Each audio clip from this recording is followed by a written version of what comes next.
Merci Madame la Présidente. Moi, je ne vais pas aller au niveau de l'État, je vais rester ici, à la métropole, puisque nous sommes des métropolitains, élus métropolitains. Donc, par cette délibération, vous voulez supprimer un outil qui est utile et vertueux dans la politique de rénovation énergétique de la métropole. J'avoue ne pas comprendre cette décision qui est incohérente avec l'urgence climatique à laquelle nous sommes confrontés.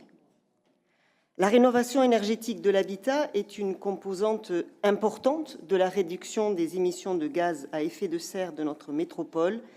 Elle fait partie du plan climat-air-énergie du territoire. Le développement de la rénovation énergétique de l'habitat inclut nécessairement la rénovation d'habitat en copropriété.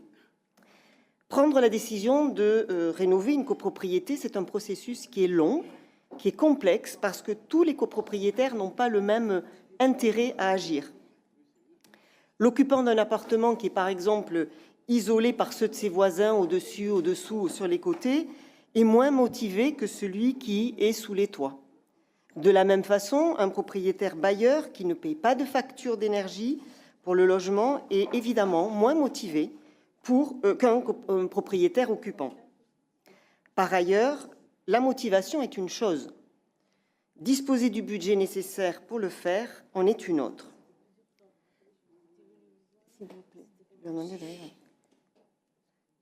D'ailleurs, pour faciliter cette prise de décision, vous aviez prévu dans le programme métropolitain 2022-2026 pour la rénovation énergétique de l'habitat d'aider les copropriétés du territoire pour l'établissement de leur diagnostic technique général, le DTG.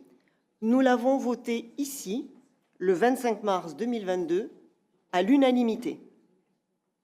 Cette aide a, en outre, été confirmée il y a moins d'un an, lors du vote d'une délibération, ici toujours, sur les règlements d'intervention financiers au dispositif MaRénov' Métropole, qui a été adopté le 26 septembre dernier.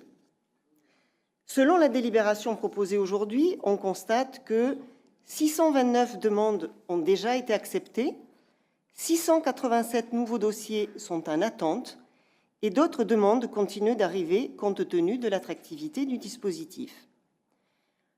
Vous proposez cependant de tout arrêter et à effet immédiat parce que cela revient trop cher et sous prétexte que, comme cela devient plus ou moins obligatoire, il n'y aurait plus besoin d'incitation.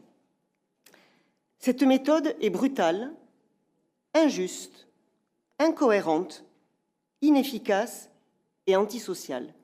Je précise et je m'explique. Brutale.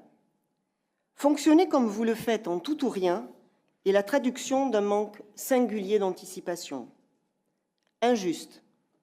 Pourquoi servir en priorité les premiers arrivés et exclure les suivants? Incohérente. À quoi sert la subvention à l'ALEC pour le conseil aux copropriétés qui a été décidé lors du dernier conseil métropolitain du mois de juin?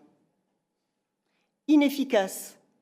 Comment assurer les objectifs du plan climat dans ce domaine si on décourage ainsi les porteurs de projets? Enfin, antisocial. Car le soutien financier de la métropole est très important pour les plus modestes.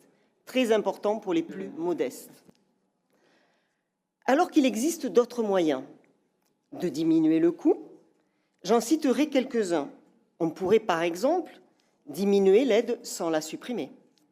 Choisir des dossiers à soutenir selon des critères à définir, comme par exemple sélectionner en priorité les copropriétés qui comportent des passoires thermiques, exclure les copropriétés qui viennent de faire des travaux importants et qui ont donc peu de chances d'en faire de nouveau à courte échéance. C'est un exemple de proposition que vous pouvez examiner. En conclusion, ce que nous proposons aujourd'hui, c'est bien de continuer à accompagner les ménages, car le DTG est l'élément clé qui permet aujourd'hui aux copropriétaires de s'engager dans la voie de la rénovation énergétique de l'habitat. Donnons-nous les moyens de tendre vers cela en se fixant des critères de sélectivité pour une meilleure efficacité du dispositif d'aide. En conséquence, nous vous demandons de retirer cette délibération et de revoir le dispositif pour améliorer son rapport coût-efficacité et non pas de l'interrompre sèchement. Je vous remercie.